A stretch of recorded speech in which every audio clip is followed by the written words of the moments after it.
হিন্দু খাত্রে মে হ্যায়। বাংলাদেশের হিন্দু সমাজের উপরে ভয়ঙ্কর নির্যাতন হচ্ছে। এই কথাগুলো সাম্প্রতিক সময়ে আপনারা দাদাদের মুখে অনেক শুনে থাকবেন।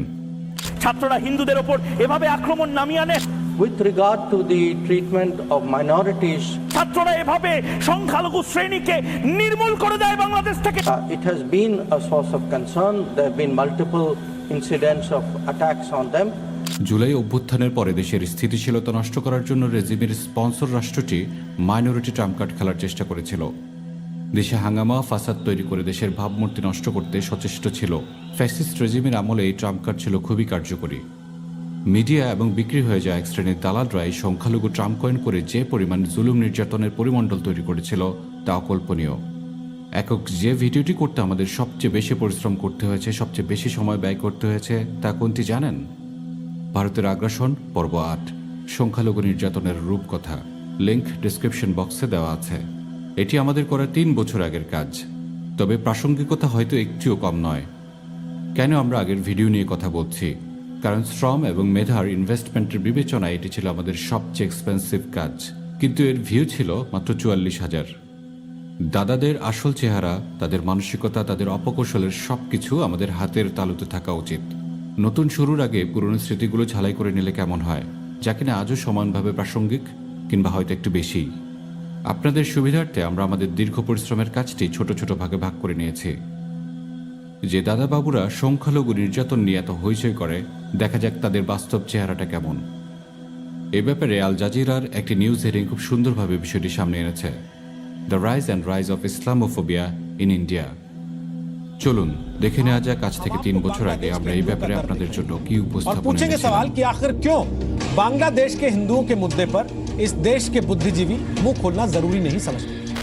आपने अक्सर देश के बुद्धिजीवी कहलाने वाले लोगों को यह कहते सुना होगा कि भारत में अल्पसंख्यकों की हालत खराब है, लेकिन इस बारे में बात नहीं होती कि भारत से सटे पाकिस्तान और बांग्लादेश जैसे मुल्कों में हिंदुओं पर किस तरीके के अत्याचार होते हैं और क्यों पाकिस्तान और बांग्लादेश में हिंदुओं की आबादी तेजी से घट रही है। বাংলাদেশে এখন দর্শনের মহা উৎসব চলছে। আমার কাছে মনে হচ্ছে সংখ্যালঘু দর্শকদের ক্লাব গঠন করা হয়েছে। Sir, I am from Bangladesh, and here is the 37 million the Hindu, Buddhist, and Christian are disappeared. Please help us for Bangladesh. You know, in Bangladesh as a Islamic country, we face so many problems. সংখ্যালঘু নির্যাতন বাংলাদেশের জন্য অত্যন্ত স্পর্শকাতর একটি বিষয়। বাংলাদেশে সংখ্যালঘু, বিশেষ করে হিন্দুদের উপর চরম সাম্প্রদায়িক অত্যাচার চালানো হয়। প্রতিবেশী হিন্দুত্ববাদী ভারত বহুকাল ধরে এমন দাবি করে আসছে। রোববার মৌলবাদীরা সৃষ্টির ঘরের সবকিছুই ধ্বংস করে দিয়েছে। দুর্বৃত্তরা তাদের ঘরের টিন এমনভাবে পৃথক সমাবেশ চলাকালে সংখ্যালঘুদের বসতবাড়ি ও মন্দিরে হামলা ও ভাঙচুর করা হয়। সাম্প্রদায়িক হামলার পর থেকেই পালিয়ে বেড়াচ্ছে তার পরিবার। পিছিয়ে নেই দেশের কথিত প্রগতিশীল বুদ্ধিজীবী মিডিয়া এবং সংবাদ মাধ্যমগুলো। বাংলাদেশের সংখ্যালঘু নির্যাতন শিরোনামে তাদের অবস্থান অবাক করার মতো।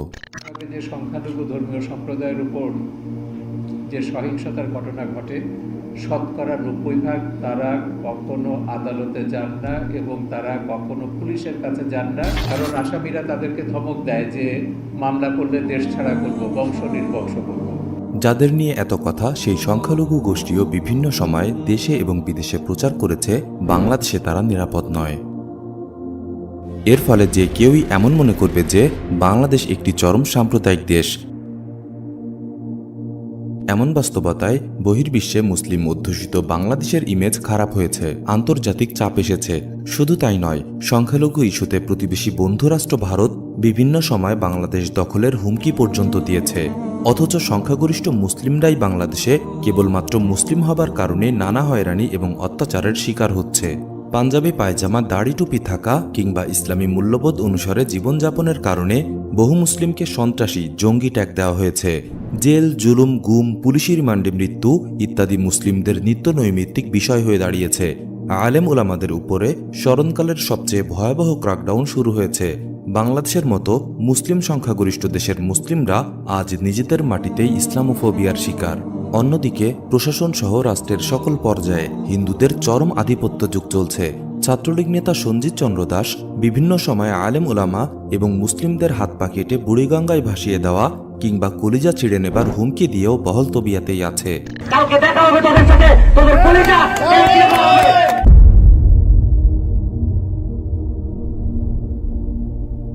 হুমকি এসেছে অন্যান্য হিন্দুত্ববাদীদের পক্ষ থেকেও। মুদ্রার এপিটটাও দেখার পর স্বাভাবিকভাবেই মনে প্রশ্ন আসে, বাংলাদেশে আসলেই কি সংখ্যালঘু হিন্দু, বৌদ্ধ, খ্রিস্টানদের উপর চরম মাত্রার নির্যাতন চালানো হয়, নাকি এ সব কিছুই প্রোপাগান্ডা? যদি প্রোপাগান্ডা হয় তাহলে কোন উদ্দেশ্য সামনে রেখে তা চালানো হচ্ছে? প্রিয় দর্শক, এই ভিডিওতে আমরা খুঁজে বের করার চেষ্টা করছি ভবিষ্যৎ বাংলাদেশ এবং উপমহাদেশের জন্য গুরুত্বপূর্ণ এই প্রশ্নগুলোর উত্তর। আপনাদের আগেই জানিয়ে দেই, উত্তর খোঁজার এই পথ চলা মসৃণ হবে না। আপনাদের পাড়ি দিতে হবে রাজনীতির অনেক কুটিল পথ, ঘাটতে হবে ঘুণে ধরা ইতিহাসের অনেক পুরনো পাণ্ডুলিপি, মুখোমুখি হতে হবে অস্বস্তিকর অনেক উপসংহারের।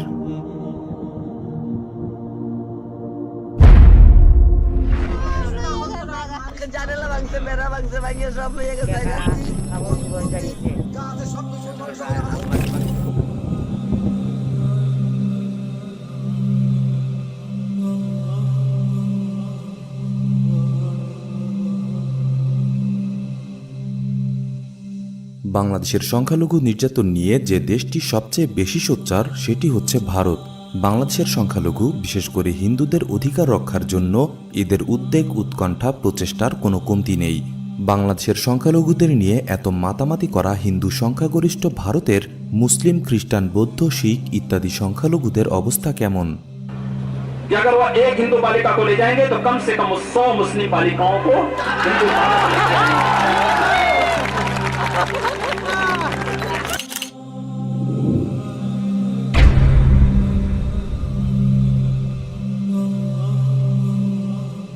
अगर एक हिंदू को मारेंगे तो 100 को हम भी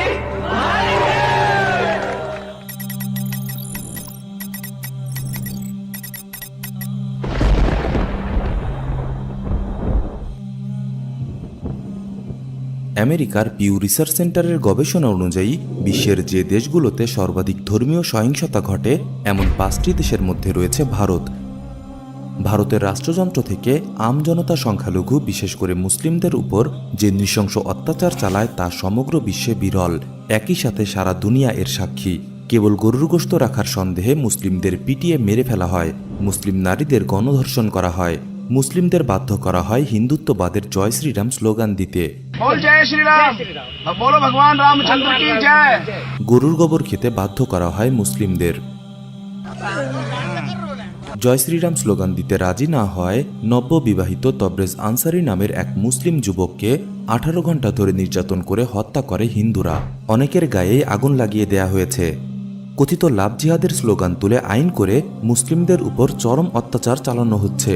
ভারতের সাম্প্রদায়িকতার আরেকটি রক্তাক্ত উদাহরণ হল কাশ্মীর।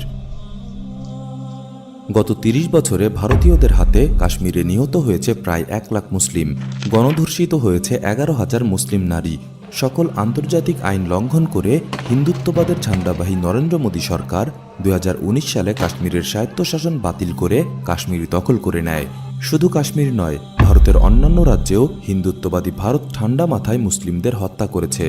মুসলিম রাজ্য হায়দ্রাবাদ দখলের সময় ভারত হত্যা করেছে প্রায় 2 লাখ মুসলিম। 500 বছরের পুরনো বাবরি মসজিদ ধ্বংস করে সেখানে রাম মন্দির বানানো হচ্ছে। এর প্রতিবাদের ফলস্বরূপ প্রায় 2000 মুসলিমকে প্রাণ দিতে হয়েছে হিন্দুদের হাতে। আসামে গুজরাট দাঙ্গা কিংবা দিল্লি দাঙ্গার সময় হাজার হাজার মুসলিমকে হত্যা করা হয়েছে রাষ্ট্রীয় শক্তি ব্যবহার করে। মসজিদ ভাঙচুর করা হয়েছে।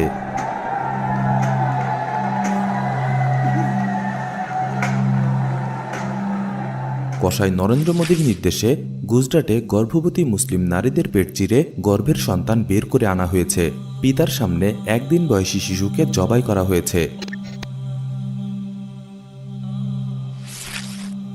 आज पूरी दुनिया के 200 करोड़ मुसलमान भारत में आतंकवादियों को, जिहादियों को, और भारत में जैसे अब ये आंदोलन चल रहे हैं इनको फंडिंग करते हैं, बिल्कुल हमारा रोल मॉडल होना चाहिए इजराइल के यहूदी हमारा वर्त। देखिए, यूं तो हम विश्व गुरु थे, और हमारे अध्यात्म में, हमारे शास्त्रों में सब कुछ लिखा हुआ है, लेकिन हिंदुओं ने बहुत समय से अपने शास्त्रों को, अपने धर्म को फॉलो नहीं किया है। आज जो रोल मॉडल है वो इजराइल है, और इजराइल के बाद दूसरा रोल मॉडल जो है वो म्यांमार है। हमें इन लोगों को फॉलो करना पड़ेगा, इनसे सीखना पड़ेगा।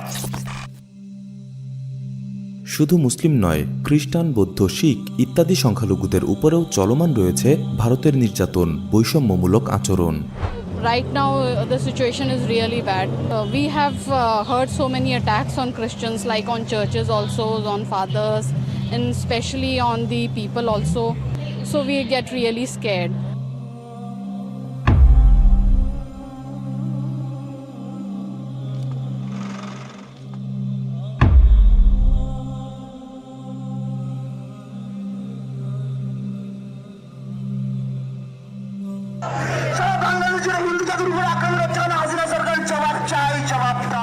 নিজের দেশের সংখ্যালঘুদের উপর নজিরবিহীন নির্যাতন চালানো ভারত যখন প্রতিবেশী বাংলাদেশের সংখ্যালঘু নির্যাতন নিয়ে আন্তর্জাতিক পরিমণ্ডলে সোচ্চার হয়, তখন তা ভারতের উদ্দেশ্য সম্পর্কে যথেষ্ট সন্দেহের উদ্রেক করে।